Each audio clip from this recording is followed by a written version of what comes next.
Luto po tayo ng dalawang klaseng hipon. Ito po ay tinatawag na marak. Ginisa po siya sa bawang, sibuyas, luya, linagyan ng pepper bell. So, bago po ang lahat tayo may patuloy, nais ko pong bumati na magandang hapon, tanghali, umaga sa inyong lahat. Saan man po tayong naroroon, lagi po tayong mag-iingat at pakisupport naman po ng YouTube channel ko at thank you for watching sa mga silent viewers. Paki-comment naman po kayo kung taga saan po kayo at para po malaman po kung hanggang saan po nakakarating ang videos ko. Maraming salamat po sa inyong mga walang sawang suporta. Sana po ay pagpalain kayo ng may kapal at bigyan kayo ng lakas at magandang kaisipan. So, ngayon po, ito na po yung hipon, nilinis ko na po. So, ito ay ilalagay na natin dito.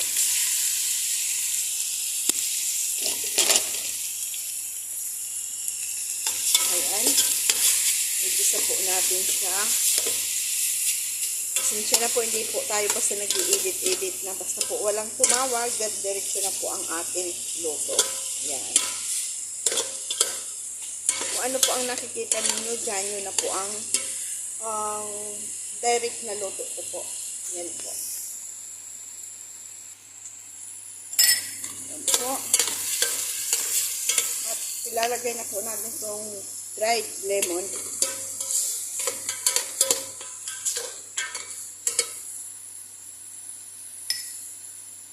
Asin. Natural spice.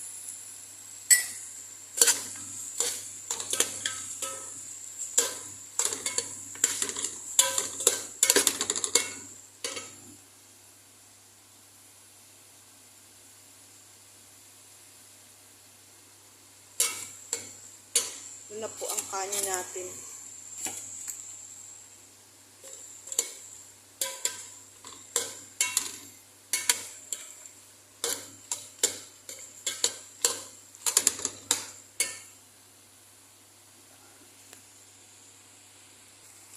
Ayan. Ilalagay na po natin itong gulay. Ito po ay kung tawagin spinach. Ilalagay na natin. Naka-freezer po ito eh. Frozen.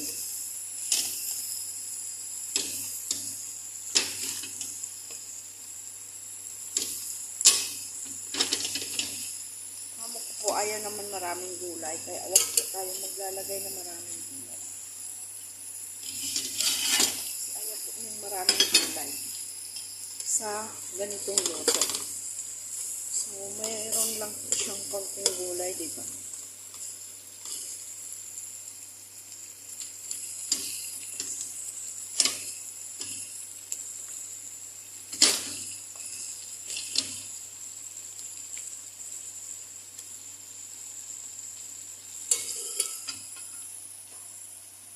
Ito naman po yung coriander.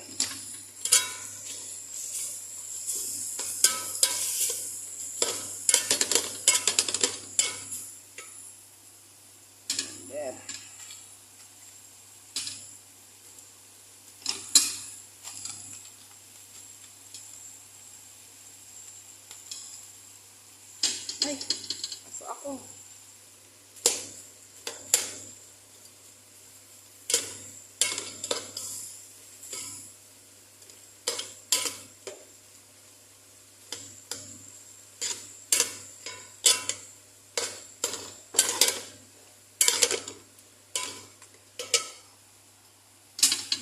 Tama na yan. Mamaya po lalagyan natin siya ng fresh lemon. At lalagyan na natin siya ng tomato paste. Kung tawagin po ito dito, marak rubian.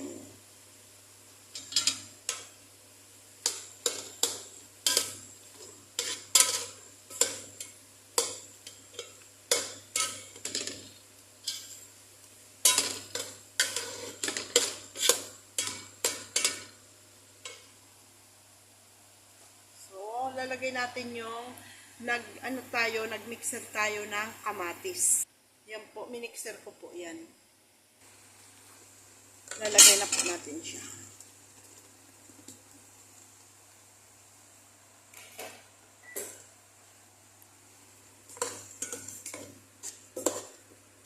Yan. Ano po ang resulta yan?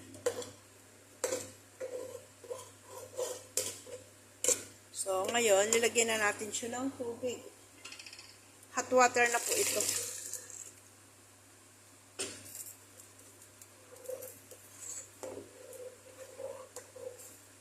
Ayan. Ngayon, lalagyan natin siya ng kaunting turmeric.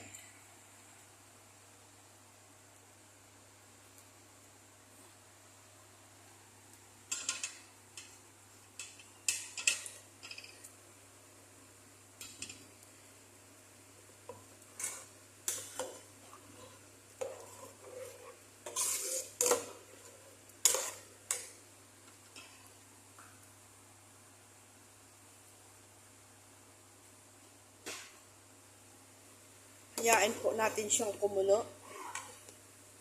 Okay na po ang gulay na yan. Huwag na po natin dagdagan.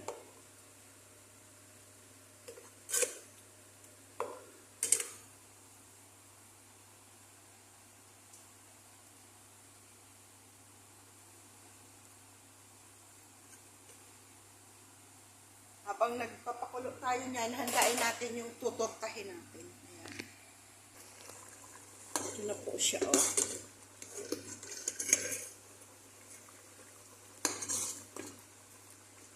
Lagyan po natin ng kaunting lemon.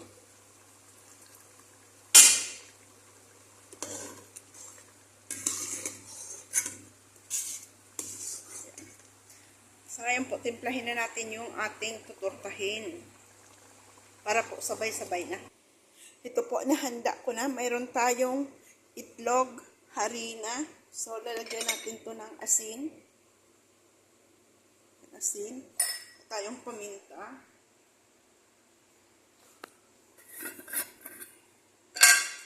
Mahirap nagbablog kakawak mo tapos hawak mo isang kamay. Yan. Tsaka, mayroon tayong bawang, yung hipon po to para po may flavor man lang siya.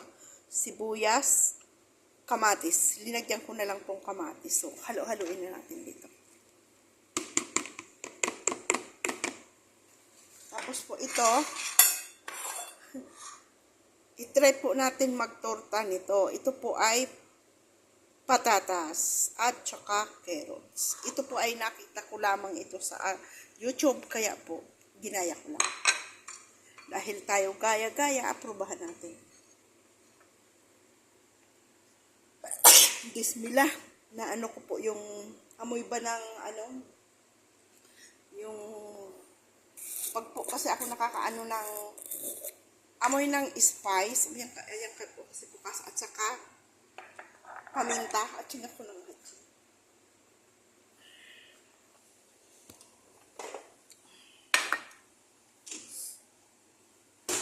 Lagyan natin ang vegetable broth po ito. Pampalasa. At saka siyempre hindi maalis ang ating hatsi.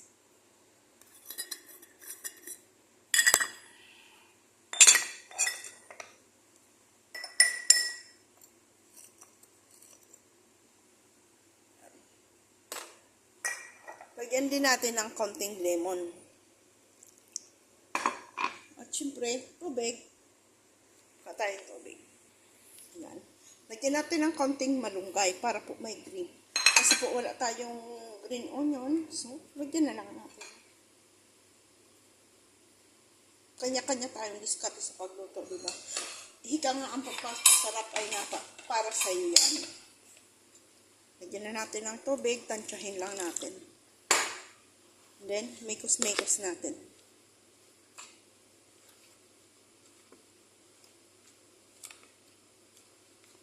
Torta tayo ngayon.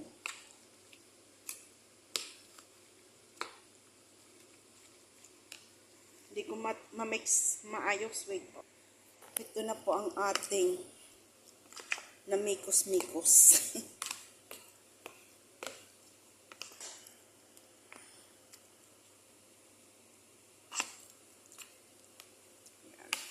Diba ang ganda ng kulay? O, meron siyang green. Dapat green onion. Wala tayong green onion. Lalagyan natin ng konting green. Para-paraan lang ba?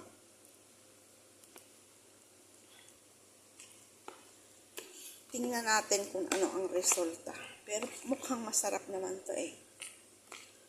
Yung ano po, patatas, hiniwa kong maninipis lang po siya na pahaba. Pati rin po yung carrots, maninipis na pahaba. Yung sibuyas, maninipis na pahaba.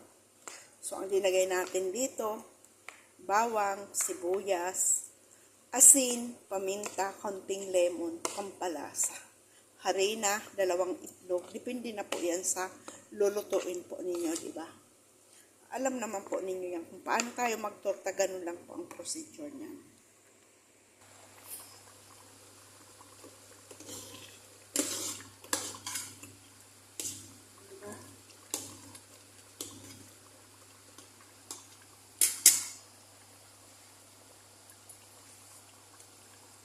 Yun na lang. Lagyan ng konting lemon.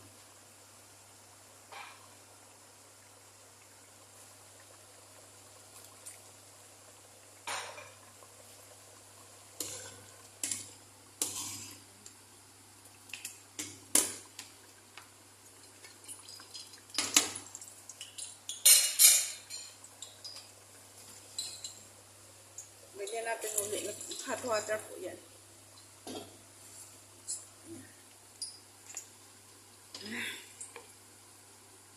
Yun na natin. I-try natin ang resulta nito.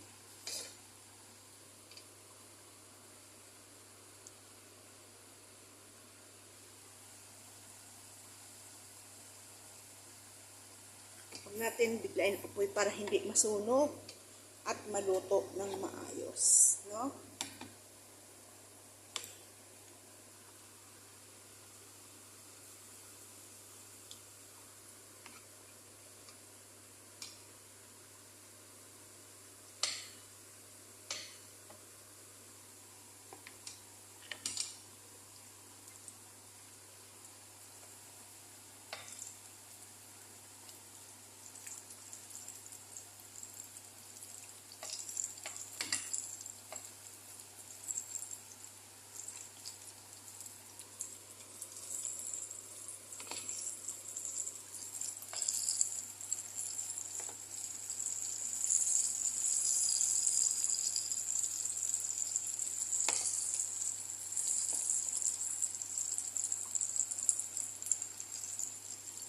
Kung ang puso nga po natuturta, ito pa kaya na patatas. Sayang, di ba? Dapat matuturta din yung puso ko. Kaso isa lang ang pinaglaanan ng puso ko. Isa lang ang nilaanan, si Daddy ang puso ko. Ang ating tortang patatas with carrots.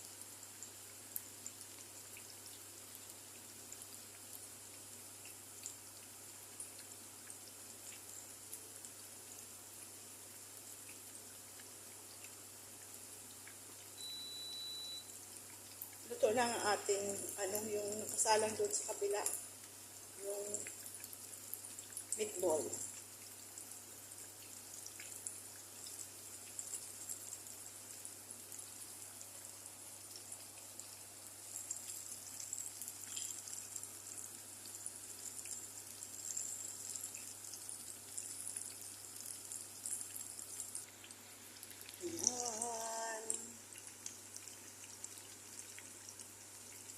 Ang sarap ng torta natin, no?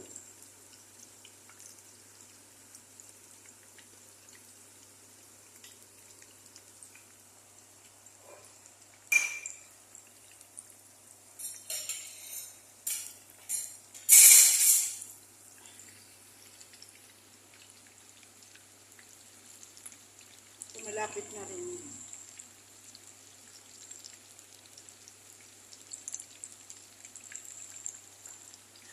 akala ko yung kanin ko, nasindihan ko, kainin na. Hindi pala. Pero okay lang po yun. Kasi pwede ka naman po na magpakulo lang muna ng kanin sa kamupo pa. Lutuin, kainin. Tama lang po yun kasi now is 1 o'clock and 10 minutes.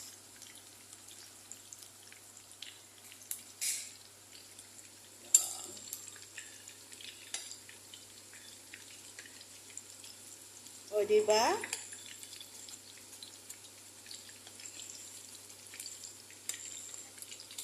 Sarap na to, isawsaw sa suka, diba?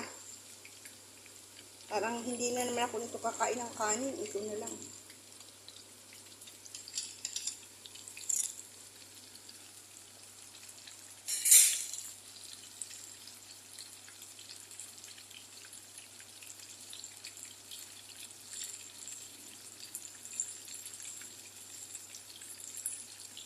Tayo, may diskarte, lahat tayo may mga diskarte sa pagluto, diba?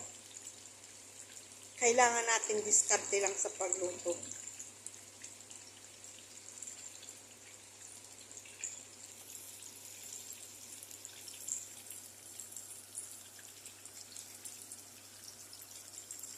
Tulad nito. Kailangan po nito palagi titingnan para hindi po masunog. At wag natin bibiglain ang apoy, siyempre. Medyo crispy po ito kasi linagyan ko po siya nung flour pang tempura. Mayroon pa po kasi, so itrinay ko po ilinagay dito yung pang tempurang flour. Tapos inaluan ko siya ng all-purpose flour. Bahala na po kayo. Yun po sa akin lang naman na So, kung mayroon po kayong ganun, pwede. Kung wala po, kung gusto niyo talagang as in crispy, lagyan po ninyo ng cornstarch ang pag-fried po ninyo para po siya crispy na kaunti. Pero mga isang spoon lang po na full para hindi matigas.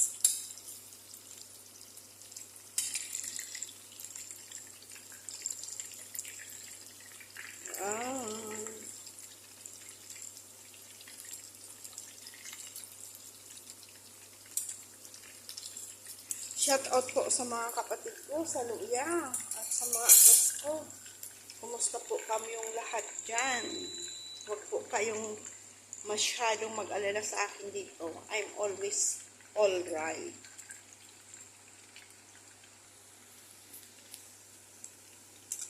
Yan, malapit na po. Pusok-pusokin natin ang tinidor para mas sa loob. Nagaano ang amo ko kung watan daw the lunch piece.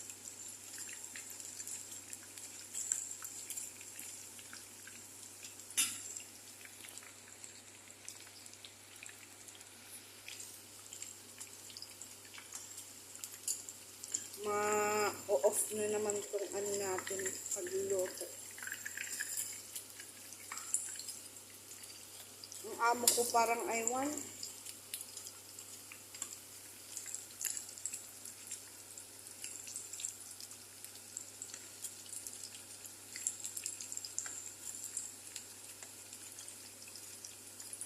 Siya nung nagmamadali sa pagkain. Aywan.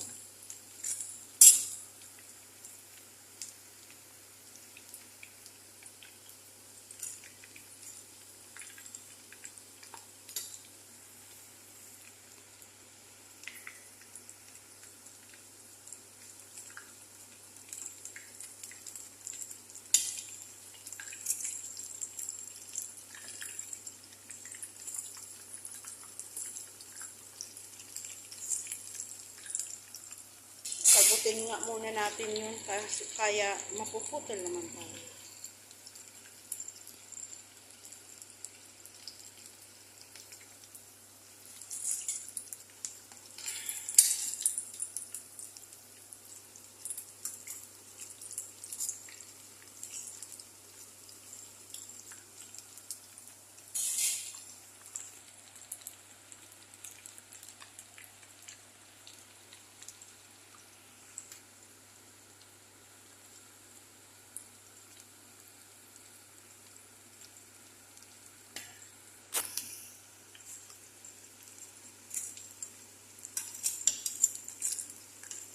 natin itong isa bago tayo magsagot sa lalaki.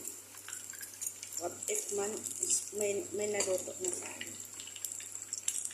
Diba?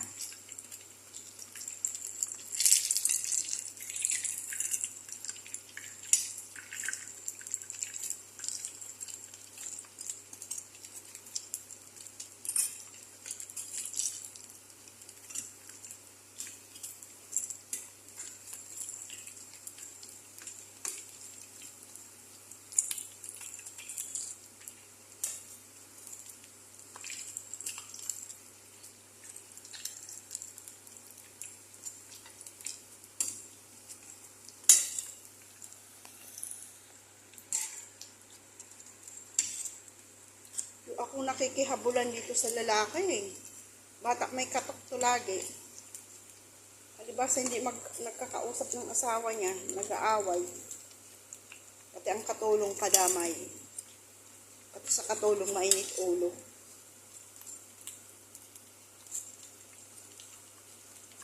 Bakit kaya siya ganyan? Sabi ng asawa niya, hindi niya na raw alam kung anong gagawin dyan.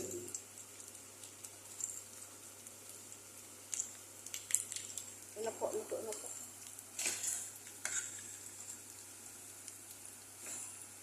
Para po sagutin na natin yun, baka magsigaw na naman.